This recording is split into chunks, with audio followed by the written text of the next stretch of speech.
Hello, everyone. Welcome back to the Tonic podcast. This is a podcast where I, your host Drew, and the other host Alex, good buddies that studied political science in college, we discuss our thoughts on politics and kind of our opinions on, what's going on in politics. Today, we're going to be talking about a variety of things. We're trying out a new format where we kind of do a lot more popcorn. So there's a bunch of really interesting stories that I think have larger implications.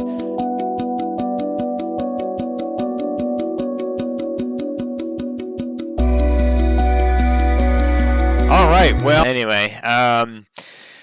All right. Well, the last one is, I think, the most interesting, and certainly the one that puts me in an interesting position because I had thought this was a wacky idea as well a year ago, but now again, basis of the show, you get new evidence and new things come to light, and you change your opinion based off of it. So, what am I talking about? I'm talking about the evidence that now legitimate evidence that is now suggesting that the COVID 19 SARS CoV influenza flu might actually have come out of a lab in Wuhan.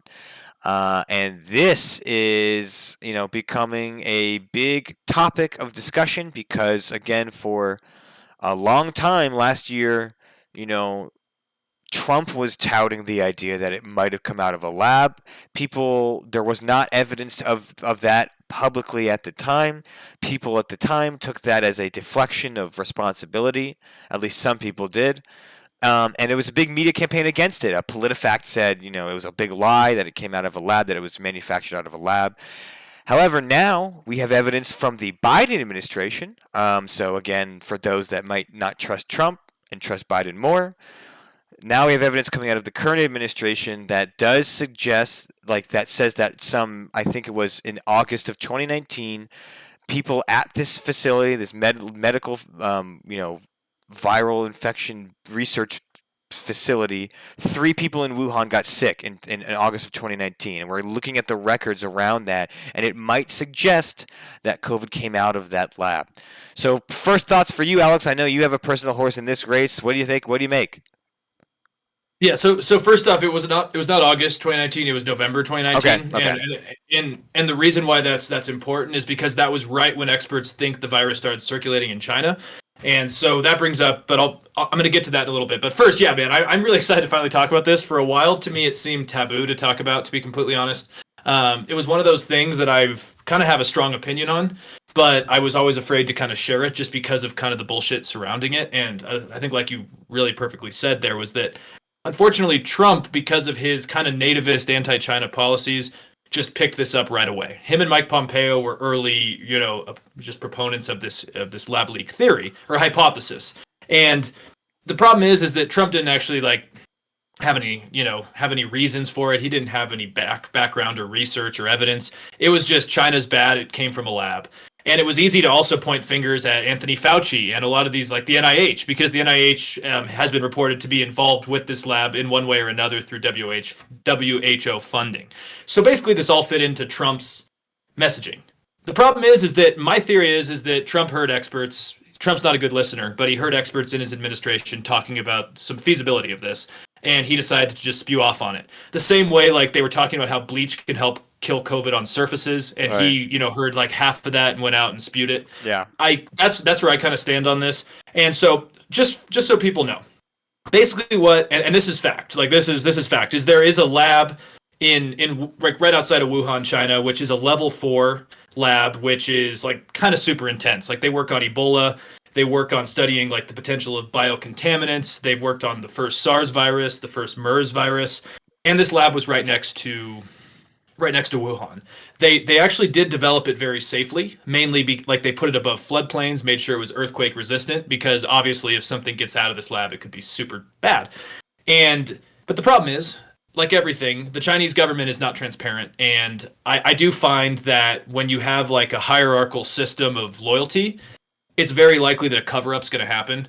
And I could understand why both the WHO and the Chinese government and like European and American scientists involved in this would not want this to get out, because it would A, get rid of their funding, and B, it would just be a bad look for these labs that could be necessary. But so basically what the theory is it says that basically this virus was part of gain of function research. Right. And I'm just going to read you what gain of function research is. Gain of function research refers to the serial passaging of microorganisms to increase their transmissibility, excuse me, virulence, and tropism. So basically, what they're doing is they're putting this in a lab, hyper focusing on it, and running a bunch of iterations on different controlled experiments on it, in the likelihood that it's maybe going to exhibit symptoms that maybe in nature it could evolve to exhibit. So the idea is that this COVID virus is acting quite interestingly, I guess we could say. Like there's a lot of side effects that were not linked with the first SARS or MERS, like brain fog, stroke, long-term heart problems, fatigue that have lasted months. And the theory is, if you're going into this, is that these gain of function research could have brought these out over time in the lab, and then someone working in the lab brought it home. Right. And that's where we're at. And unfortunately, the media has misinformed people by saying it was bioterrorism, and that's what Trump was blaming the Wuhan lab for doing, which is Right. not true. And Right. so, yeah, so Drew, what do you think about this lab? Like, what's your take on this? Because I'm obsessed. But Well, I mean, for a little bit, I felt like I got caught between my hands and my pants because yes, I had also like, I had criticized Trump for throwing out these conspiracy theories really early on in the pandemic, and again, I do still believe that he did that as a means to deflect responsibility for, I think, his pretty poor response to the virus. However, like anything, when we get new information, we have to adapt our thinking, and we have new information that says that this lab could have done it. Now, I think what you mentioned is very important. The idea that this has come out of a Chinese lab does not mean that China designed it to kill Americans and had planned it, and we had somehow secretly funded it. Like, I can see the conspiracy people going crazy with this and misinterpreting, again, they see that, oh, look at the media got something wrong. That means everything I think must be then validated. Well, no, that's not how this works. Look, the devil is in the details. The gain of function debate is a serious one that I'm not nearly qualified enough to make a full statement. But the idea is that yes, gain of function is basically we soup up these viruses in the lab so that we can better understand what they might mutate to, better create defenses for them if they get in the future. It's basically like, I don't know, if you're trying to make a bullet. I don't know. I don't know what I'm thinking here. Like, souping up a gorilla in a lab to see if you can make a body-proof suit that's gorilla-proof. Well, what happens if the gorilla gets out and now you have a problem? But the idea was to make something beneficial for society. The idea was to use science in a lab-based scenario to, you know, create defenses for these things. However, if this is the case, it is a bad thing if that gain of function research then leads to a viral disease getting out. That is the problem. So there is a legitimate debate about gain of function research, the cost benefit analysis, right? That risk benefit analysis of that research. I am all for having that debate. I am all for looking into more of the origin of COVID because again, if it's a failure of some regulation at the research lab in Wuhan, we should address it. We need to solve that. But we can't start jumping to conclusions that one, Dr. Fauci had purposely lied to us for a year. Because actually, Dr. Fauci still claims he doesn't believe it's from the lab. He still thinks that the most likely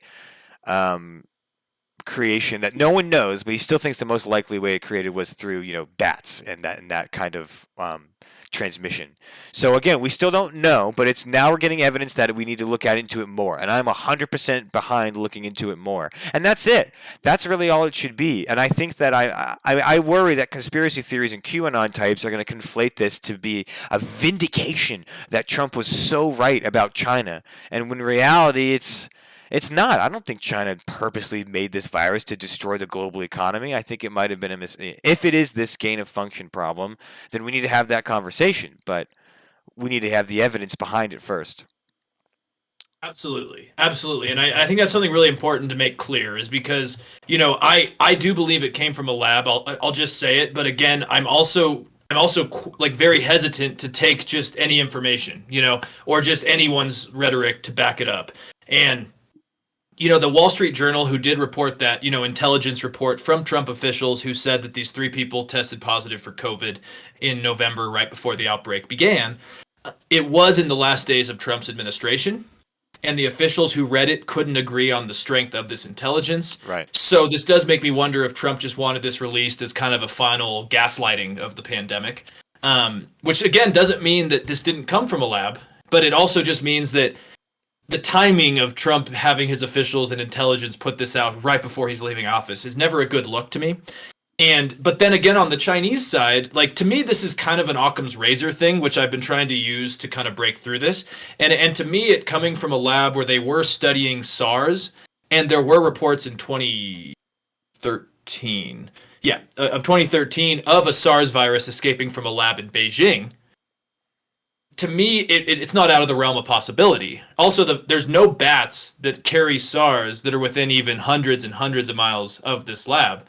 So it does make you wonder how it got to Wuhan. It could have got to Wuhan naturally, but to me, it's as plausible that they were just studying this in a lab that it jumped to a bat, because this virus does act much different than SARS-1, I guess if we call it that, because SARS-1 was highly deadly and it was kind of transmissible, but it didn't really get far out of Asia. And same with MERS in the Middle East. You know, it was I think it was a bat bite on a camel, and then they ate the camel. And but that still also wasn't as transmissible as this. Just the spread was less. So it does make you think like this new, COVID-19 SARS-CoV-2 virus is acting in different ways, and it doesn't help. Again, last thing I'll say is that the Chinese government, during the time when there was a big lens on this lab leak hypothesis, they basically created this other conspiracy, which was about frozen meat coming from Australia and the Americas causing COVID. And so the Chinese banned the import of frozen meats from parts of the world, saying that's where they first got COVID. And everyone's just like, that's not true. Then the same month, the WHO actually investigated this Wuhan lab and said they didn't find any evidence of the lab leak theory being possible. But then Business Insider also interviewed someone with the WHO who admitted that the Chinese government didn't give them all the necessary information. So my worry is that this is actually something important to know, because if we're working on treatment, vaccines, and do we keep doing gain of function research or stop it? Right. Like, we need to know where this virus came from. But like the sad reality is, I think the Chinese government's probably already destroyed all the evidence if it's from a lab. Yeah, I mean that's one thing is now like if like we should absolutely look into the origin of this more because this evidence has come out. I'm certainly interested in the risks of gain of function research because again, if this is some playing with fire stuff where it's like we could eradicate diseases, but then or we could also end up creating the one that kills us all. Then maybe we should not flip that coin. So I'm certainly all about reanalyzing gain of function and looking into that. But one thing for sure is we've talked about before, way before even this new evidence is we can't really trust what China's going to do.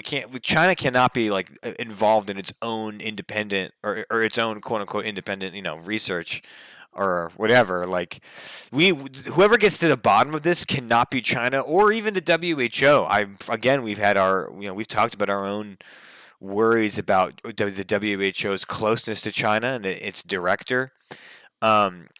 I think it would have to be, outside of those organizations or countries that other people should be involved in trying to find out the origin.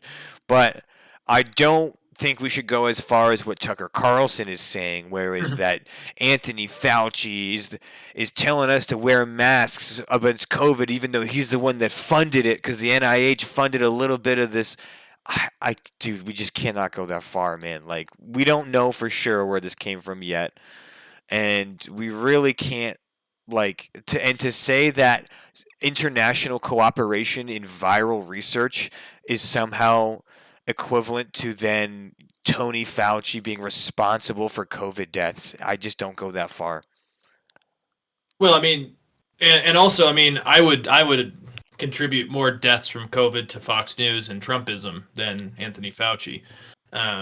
And I know that's not there's probably people that are not going to like to hear that, but I mean, Trump's rhetoric and the false narratives on the right, like where Sean Hannity's been vaccinated and he still won't admit it on the air, and I'm sure Tucker has as well. Oh, yeah. Then they're just putting this scaremongering anti-Chinese stuff. All it does is A, add to hate crimes inside of the United States, and B, it's just going to divide us more where we can never get to the answer.